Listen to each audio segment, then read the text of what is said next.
अब तो और शोकों में डूब गए। कहा गुरुदेव आगे क्या हुआ? कहा आगे हुआ जब अधिक रोया तो ब्रह्मा जी ने कहा अब तुम्हारी भूख यहाँ मिट नहीं सकती। यह भूख यहाँ मिटने का साधन ही नहीं है। इस भूख के मिटाने का साधन केवल मृत्यु लोक है, बाकी कोई साधन नहीं है। अब भूख के मिटाने का तुमने रास्ता तो तय नहीं किया। जैसे अभी मैंने बताया है, संसार में चलने के रास्ते तुम्हारे, कोई गड्ढा पाट देगा, कोई रोड बना देगा, उस पर तुम चल सकते हो, लेकिन वहां जाने के लिए अपना रास्ता अपने आप बनाना पड़ेगा। वहां कोई इसमें मदद नहीं कर सकता। जय श्री सद्गुरुदेव, जय जय श्री सद्गुरुदेव। वशिष्ठ महाराज कह रहे हैं कि वहां का रास्ता ही नहीं बनाया। हम लोगों ने बनाया, बनाने को सोच रहे हो क्या?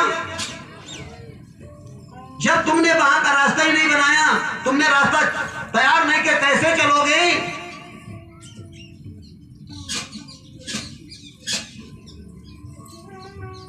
जब बहुत ज्यादा रोता है राजा, तो ब्रह्मा जी कहते हैं कि हम तुम्हारी मदद कर सकते हैं।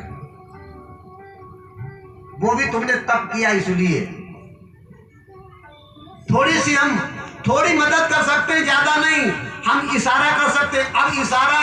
अब देखो इशारा फांस दिया, इशारा की कड़ी में पूरा परिवार बंध गया। बंध गया कि नहीं बंध गया? सब बंध गए। ब्रह्मा जी ने कहा जाओ, तुम्हारा पंच भौतिक जो स्थूल शरीर है वो वहां पर तुम्हारे परिजनों ने उस राजा से कहा मिट्टी में दफना दिया है। अभी वो सड़ा गला नहीं है, गलना सड़ा चालू हो गया है।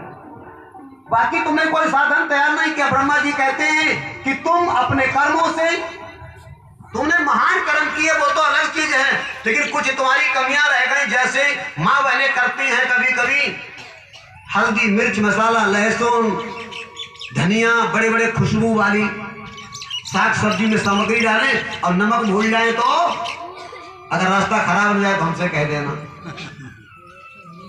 एक चीज भूल जाए।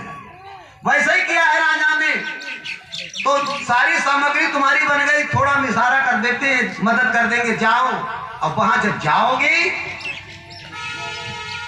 वहां जाओगे, वशिष्ठ जी कहते राम जी से सबसे जाओगे जब तुम, तो अपनी जहां पर जाना और अपनी ही कब्र को खोदना, और कोई रास्ता तुम्हारे लिए है नहीं। और अपने शरीर का मांस नोच नोच के खाना, तभी तुम्हारा पेट भरेगा, नहीं तो पेट नहीं भरेगा। अब तो साफ चौकन्ने होगा, ये क्या हो गया? हाँ यही करना पड़ेगा भाई। अब भूख तो भूख है छुदा, वो रुकने वाली नहीं। आखिर में इधर उधर अगर जाएगा तो मार पड़ेगी, कोई चीज मिल नहीं सकती। कल एक परसों में बता रहा था, जैसे प्रेत को सजा मिलती है, शौच का पानी मिलेगा, जूठन खाने को मिलेगी, बाकी नहीं, संसार बहुत कुछ नहीं मिलेगा। देवताओं को क्या मिलता है? देवताओं का भी भोग है।